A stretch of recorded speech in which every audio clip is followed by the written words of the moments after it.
Aduh, tugasnya susah sekali. Memangnya Anda sedang mengerjakan tugas apa? Saya sedang mengerjakan tugas dari dosen saya mengenai filosofi Yunani. Hai guys, hai. Ran, kamu kenapa? Kamu terlihat sangat tidak bersemangat hari ini. Jadi nih, kayak saya punya tugas kuliah menceritakan tentang satu filsuf dan saya sangat kesulitan. Oh, filsuf. Aku bisa membantumu, Rani. Bagaimana jika nanti kamu bisa menjelaskan mengenai Plato? Boleh nih, kayak lalu siapa itu Plato dan bagaimana pemikiran filsafatnya? Ya Nika, kamu juga bisa menjelaskan supaya saya juga bisa tahu. Jadi begini, Plato itu lahir sekitar 428 atau 427 sebelum Masehi, tahun-tahun awal perang Peloponnesia. Plato diyakini sebagai seorang filsuf yang berperan besar dalam perkembangan filsafat Yunani kuno dan filsafat Barat secara umum. Sumbangsi yang besar juga diberikan oleh guru Plato yakni Socrates dan murid Plato yakni Aristoteles. Selain sebagai filsuf, Plato juga dikenal sebagai salah satu peletak dasar agama dan spiritualitas. Pemikiran Plato dikembangkan menjadi Neoplatonisme dan para pemikir seperti Plotinus dan Porphyry. Neoplatonisme memberi pengaruh besar bagi perkembangan Kristianitas, terutama memengaruhi pemikiran para bapak gereja seperti Agustinus. Nah, Plato ini juga dipengaruhi oleh filsuf-filsuf sebelumnya, yaitu Pythagoras yang memberi Plato kepercayaan akan keabadian, agama, mistisisme, dan matematika. Yang kedua ada Parmenides yang memberinya pengertian bahwa kenyataan itu abadi, tidak berubah, dan nyerwaktu. Yang ketiga ada Herakleitos yang memberinya keyakinan bahwa tidak ada apapun yang permanen di dunia fisik dan bahwa pengetahuan yang benar tidak datang melalui indera. Yang keempat ada Socrates yang memberi Plato keasyikan akan masalah-masalah etis dan keinginan untuk menjelaskan maksud atau tujuan di dunia ini. Baik Socrates maupun Plato mengulati pengetahuan akan yang baik. Dalam filsafatnya, Plato mencoba menemukan pemecahan antara pandangan Heraklitan mengenai semesta, bahwa dunia yang tampak selalu berubah dengan pengertian Parmenidian, bahwa kenyataan adalah satu dan tidak berubah. Baik dari Socrates maupun Plato menekankan bahwa pendapat yang tepat saja tidaklah cukup. Pendapat tidak berguna kecuali kalau dikembangkan menjadi pengetahuan yang aman dengan pertimbangan budi. Penggunaan budi dan penyelidikan kebenaran ini mengawali apa yang kita sebut filsafat. Solusi Plato didasarkan bukan pada fisika, melainkan pada logika, matematika, dan etika. Penyelidikan mengenai pengetahuan mengawali penyelidikan yang berlangsung sekarang dan melibatkan kita semua. Nah, ada pemikiran Plato yang saya senang adalah tentang cinta. Ia berpendapat bahwa tidak semua cinta itu harus diungkapkan. Karena kalau sudah diungkapkan, itu berarti bukan cinta lagi. Bagaimana menurut teman-teman? Saya tidak setuju sebagai perempuan. Cinta itu harus diungkapkan.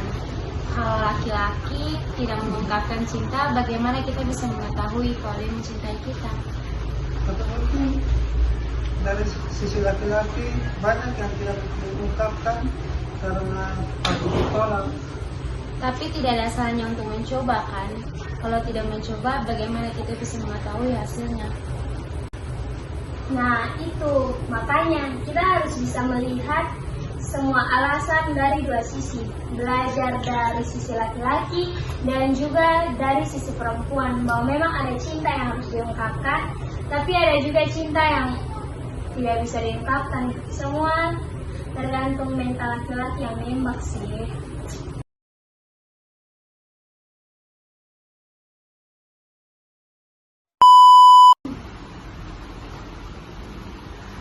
Hai Rani. Hai, apa kabar?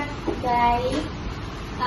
Jadi kedatangan saya dan Aprianto ke sini adalah kami membutuhkan bantuan kamu.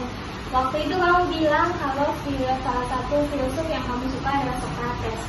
Nah, karena saya dan Aprianto akan mempresentasikan materi dengan Socrates, apakah kamu bisa membantu kami?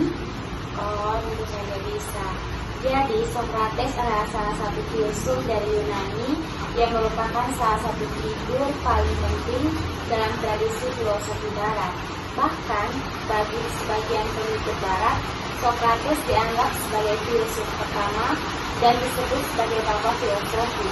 Socrates lahir di Athena dan merupakan generasi pertama dari 3 ahli filsafat Barat dari Yunani. Selain Plato dan Aristoteles, Socrates adalah guru Plato, kemudian Plato pada giliran mengajar Aristoteles. Semasa hidupnya, Socrates tidak pernah meninggalkan karya tulisan, sehingga sumber utama mengenai pemikiran Socrates berasal dari manuskrip tulisan miliknya Plato. Socrates adalah yang pertama 3 filsuf besar, Athena atau 2 lainnya adalah Plato dan Aristoteles. Socrates lahir di Athena pada 469 sebelum Masehi. Jadi dia pada masa Perikles dan Kekaisaran Athena, meskipun ia masih amat muda saat ketemuan maraton ataupun solamis, ia tak berasal dari keluarga yang kaya. Ayahnya kemungkinan adalah seorang pemahat batu, sehingga Socrates juga pernah bekerja sebagai bebatuan, meski tak pernah menjadi seorang pemahat yang baik. Ibu Socrates adalah seorang bidan. Ketika perang Peloponnesos dimulai, Socrates ikut bertempur untuk Athena. Ketika mulai menginjak usia 40-an, ia mulai merasakan dorongan untuk memikirkan dunia di sekitarnya dan berupaya mencari jawaban untuk sejumlah pertanyaan yang sangat sulit. Ia bertanya, apa itu kebijaksanaan, apa itu keindahan, apa yang harus dilakukannya. Ia tahu bahwa semua pertanyaan ini sangat sulit untuk dijawab, dan ia merasa bahwa akan lebih baik jika ada banyak orang yang mendiskusikan jawabannya bersama-sama, supaya bisa lebih banyak ide yang muncul. Akhirnya ia memilih untuk berkeliling Athena dan bertanya kepada orang-orang apa itu kebijaksanaan, apa itu kebaikan, dan lain sebagainya. Berkata bahwa mereka sangat sibuk, namun terkadang ada pula yang menjawabnya. Lama-kelamaan Socrates mulai mengajari mereka untuk berpikir lebih baik dengan menanyakan lebih banyak pertanyaan yang menunjukkan permasalahan dalam pemikiran mereka. Terkadang ia ini membuat orang marah, bahkan ada yang sampai memukuli Socrates. Socrates dengan cepat berhasil mengumpulkan sekelompok pemuda yang mendengarkan kata-katanya dan belajar cara berpikir dirinya. Plato adalah salah satu Socrates, tak pernah menarik bayaran dari mereka. Pada 399 sebelum Masehi, sejumlah orang Athena marah kepada Socrates atas tindakannya mengajari para pemuda. Mereka mengundangnya di pengadilan atas tuduhan penghinaan kepada para dewa dan pengasuhan generasi muda. Orang yang mengira bahwa Socrates menentang demokrasi, dan mungkin memang begitu. Ia berpendapat bahwa orang yang paling cerdas adalah orang yang berhak menentukan keputusan bagi semua orang. Socrates diadili dalam sebuah pengadilan besar di hadapan Raja Juri Athena.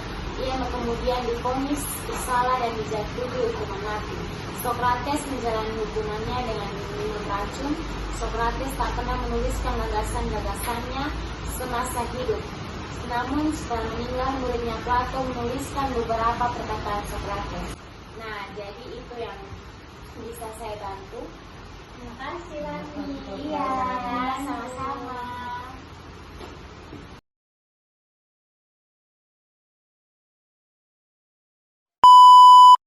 Aristoteles adalah seorang filsuf Yunani, murid dari Plato dan guru dari Alexander Agung, yang menuliskan tentang berbagai subjek yang berbeda, termasuk fisika, metafisika, puisi, logika, retorika, politik, pemerintah, etnis, biologi, dan sosiologi. Aristoteles lahir pada tahun 384 sebelum Masehi di Stagilia, Yunani. Ia dari bangsa Yunani yang meninggal pada tahun 322 sebelum Masehi di klasik Yunani. Pemikiran Aristoteles, ia meyakinkan bahwa setiap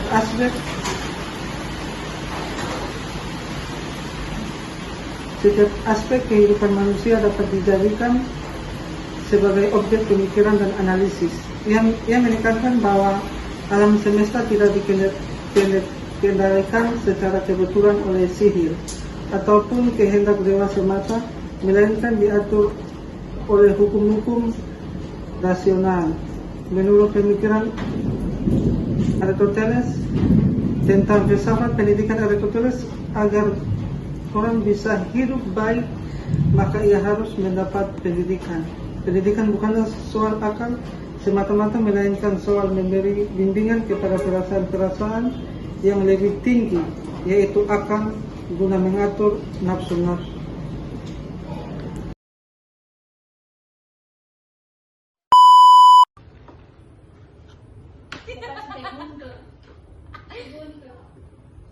Aduh, tugasnya susah.